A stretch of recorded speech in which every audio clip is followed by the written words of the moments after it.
عموما تسجيلك للهدف والله العظيم شكركم على الدورة هذه بصراحة. أنا فيها شرف ألعب دورة زي كذا وألعب أول دورة لي ألعب فيها بصراحة شباب الصفة، لكن ما توقعت زي كذا. إذا ما رأيك الآن؟ أعطينا بما أنك تحدثت عن دورة شباب الصفة، أعطينا رأيك في دورة شباب الصفة. والله صراحة إعلام صراحة يخدم هذا النادي، يعني دورة ناجحة إذا ما نجح الجمهور ينجح إعلامه بصراحة يعني أروح أي محل يعني لازم ألقى صدى لدورة شباب الصفة بصراحة. في أي محل في أي أرض في وادي حليب لازم أمشي فيه لازم أسمع صدى عن دورة شباب الصفة، وبالتوفيق إن شاء الله. إن شاء الله. شكرا لك أحمد، شكرا لك. حاجة بطولة شباب الصفة بطولة أخذت طابع كبير في المحافظة، وصراحة تعد ثاني أقوى بطولة في المحافظة والكل يتمناها صراحة. ثانيا احنا نتشرف صراحة بقناة شباب الصفة، النادي المثالي صراحة أنه يعتبر في المحافظة. واول شيء برضه في كلمه كده احب اقولها، اول شيء مشكورين على تنظيم هذه الدوره اللي جت صراحه في وقتها، وقت اجازه عيد الحج. احنا نعرف ان الشباب ما شاء يعني يتجهون اتجاه الله يهديهم، لكن الدوره هذه ان شاء الله تخفف من الاتجاه حقهم ان شاء الله، والله يقويكم. نشكر لهم برسم هذه وبادره جيده صراحه، وما قصروا وان شاء الله يستمر العطاء، واتمنى لهم نجاح في الدور ان شاء الله، خاصه بدايه الليله، ونتمنى لكم التوفيق ان شاء الله. شباب حييكم واحنا شاكرين لكم على هذا التنظيم الحلو، وان شاء الله الى الاحسن. بارك الله. وتحيه لاخواننا في شباب نادي الصفه، الشباب المميزين والمبدعين دائما حقيقه، ويكفي شعارهم اصنع ذاتك. اولا بالنسبه لنادي شباب الصفه نادي ناشئ واثبت وجوده رغم وجود الانديه العريقه الموجوده في المنطقه هنا صراحه، واتمنى لهذا النادي وللشباب القائمين عليه مزيد من التقدم والنجاح، واتمنى لهم التوفيق ان شاء الله. بسم الله الرحمن الرحيم. في بدايه حديثي طبعا اهني انفسنا في وادي حلي ان يكون بكل صراحه بقول ان يكون في شباب فخورين فيكم جميعا بما تقدمون بصراحه. ما هي القناة شباب الصفة إلا يعني خير شاهد على الكلام والحديث اللي راح أقول، أن تكون القناة اللي أول مرة على مستوى المحافظة تكون قريبة من الأحداث، قريبة من أبناء الوادي في كل المجالات. مع انطلاق هذه القناة أعتقد أن شباب الصفة وصلوا لنقطة كانت مهمة جدا، هي الدور الإعلامي الغير موجود في الوادي بشكل الجميل. بالنسبة لدورة شباب الصفة أعتقد من عام إلى آخر تثبت بأنها دورة قادمة بقوة، بحماس الشباب، بوقفات الرجال خلف هذا الفريق العمل، لأن هناك جروب رائع جدا يتمتع بالفكر، يتمتع بالأهداف السامية، رسالتهم واضحة، أهدافهم واضحة. فأعتقد أن شباب الصفة هم يعني الآن يسيرون على خطى رائعة جدا، أتمنى لهم التوفيق إن شاء الله.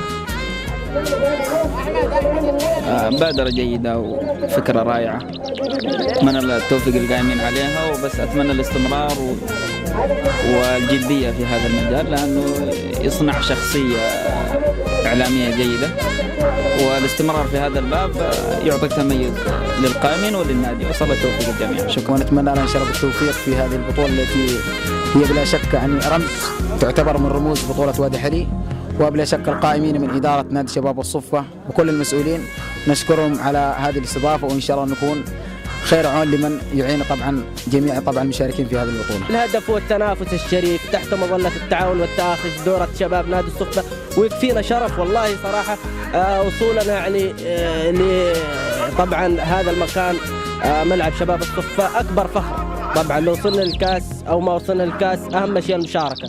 أنا أشكركم وأشكر فريق العمل اللي معكم في قناة شباب الصفة. يعني لن أتحدث كثيرا، لأترك لكم الحديث في الميدان لأنه ما أشاهد، وأعتقد أنه خير برهان، وبالفعل أتمنى لكم التوفيق إن شاء الله. شكرا لك. شكرا. بالنسبة لفكرة القناة هذه صراحة كانت فكرة جبارة جدا، وطبعا هي نتاج جهود مسبقة أثمرت هذه الجهود بوجود هذه القناة. كانت فكرة جدا رائعة، وأتمنى الاهتمام بهذه الفكرة ومراعاتها ومداراتها من جميع النواحي لكي ترتقي وتوصل للمستوى أرقى مما هي عليه الآن. أعجز بصراحة عن شكركم، وأعجز بصراحة اللسان ينعقد عند المديح لكم بصراحة. المجهودات الجبارة التي تقدم في هذه الدورة بصراحة، من مجهودات وأنشطة داخل الملعب وخارج الملعب بصراحة، أنا أرى ناديكم كتلة واحدة بصراحة، جميعكم متكاتفين، وأنا أشكركم على المجهود، أشكركم وأظل أشكركم. والله شباب الصفة احنا ما نستغرب عليهم، يعني العمل الخيري، وكانت بادرة طيبة صراحة من قبل شباب الصفة، واحنا صراحة عاجزين عن الشكر لأنهم يعني كانوا هم سباقين لأنهم فكروا أنهم يقدموا مباراة بالشكل هذا. وطبعا شباب الصفة قادرين على تنظيم أي دورة وأي احتفال، ونتمنى لهم أن الله يوفقهم ويساعدهم لأنهم شباب متعاونين ونموذج جيد صراحة للشباب المتكاتف. أشكر بدوري شباب الصفة على هذه الجهود المتميزة والرائعة واللجنة الإعلامية بالدورة، ونتمنى إن شاء الله التوفيق. ومن هنا أؤكد أن شباب السلامة جميعا بكل الكوادر سواء كان تعليقا أو تحكيما أو إدارة أو أدوات كلها تحت أو رهن إشارة شباب الصفة. ومن ثم أيضا كانت دورة شباب الصفة من الدورات التي ساهمت في بروز أحمد الناشري. ثاني شيء دور شباب الصفة، يعني مهما تكلمت مهما قلت عن دور شباب الصفة لأنه في حقها، يعني ما شاء الله تبارك الله، ما شاء الله شباب ما يقصروا صراحة، وقائمين على عمل صراحة جبار، وأشكرهم على المجهودات المبذولة وأتمنى لهم التوفيق إن شاء الله.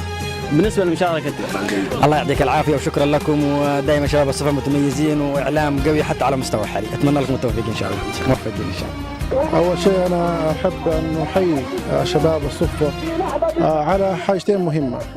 حاجة الأولى اللي هو استثمار أولاد الصفة نفسها، وبالتالي ما نراه اليوم من التلفزيون الصفة هذا شيء صراحة تحسب لشباب الصفة. أنا حضرت القرعة وكنت مبهور صراحة بالإعلاميين الموجودين بمقدمي الحفل، وراهنت أنه لو سنحت لهم الفرصة فسيكونوا أفضل من بعض الموجودين في التلفزيونات الناقلة سواء السعودية منها أو الخليجية أو العربية. يعني أنا أحب أن أشكركم وأشكر رئيس النادي وأعضاء الشرف والإداريين، وأهنيكم على روح اليد أو على الروح هذه، وأتمنى أنكم دائما تكونوا مثل الشعار الموجود اللي هو اليد متكاتفة إن شاء الله بإذن الله. أولا نشكر القائمين في دور الشباب الصفة على هذا التنظيم الرائع. نشاهد اعتماد كبير على أبناء النادي في التغطية الإعلامية. طبعا يتميز نادي شباب الصفة على اعتماده بأبناء النادي، يعني شاهدنا تغطية إعلامية، فنادي شباب الصفة خير من يمثل النادي الرياضي، يعني كنادي ثقافي رياضي اجتماعي.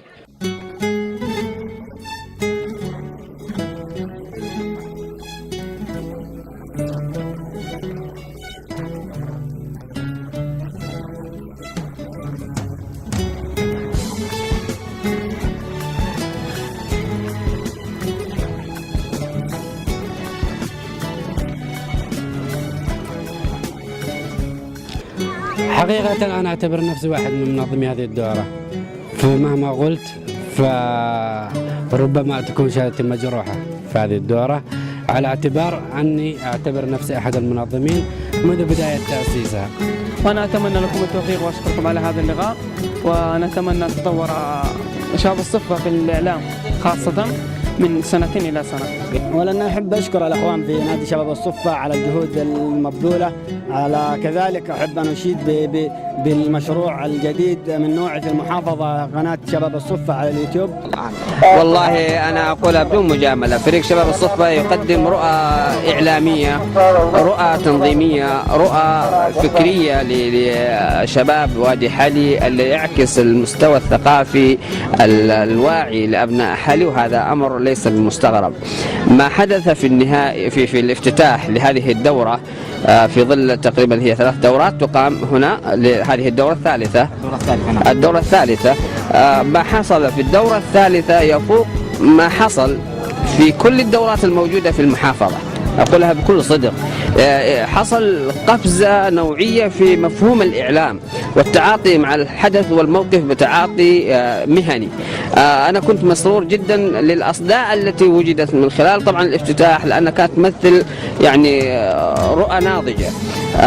ليس بغريب أنه هذا التكتل الموجود الواعي لهذه الكوكبة من الشباب اللي يحملون رؤى لشباب الصفة على وجه الخصوص لوادي حلي على وجه العموم، أن تكون هذه النجاحات طبعا موجودة. أنا سررت كثيرا بهذه النجاحات والإبداعات، وسروري ليس من ذاتي ولكن أيضا كما يعني استقيته من الآخرين من خلال الصدى اللي موجود لدى كل الحاضرين هنا، لأنه وصلتني اتصالات وأنا في أمريكا بمدى النجاحات التي تحققت في هذه الدورة، من طبعا الاجتماع، من الافتتاح، من الأفكار. فأنا كنت سعيد جدا وأغبطكم كثيرا على هذه الأفكار الطموحة والتطوير الجميل، وإن شاء الله تعالى أكيد يعني طالما الإنسان يفكر فهو سيصل إلى ما هو أفضل. شكرا لكم، وأنا شاكر مقدر ولجنة إعلامية في شباب الصفة. حديثي وشهادتي فيها مجروحة، وقد تحدثت في قناة الصفة عن هذه اللجنة. أتمنى لكم التوفيق إن شاء الله.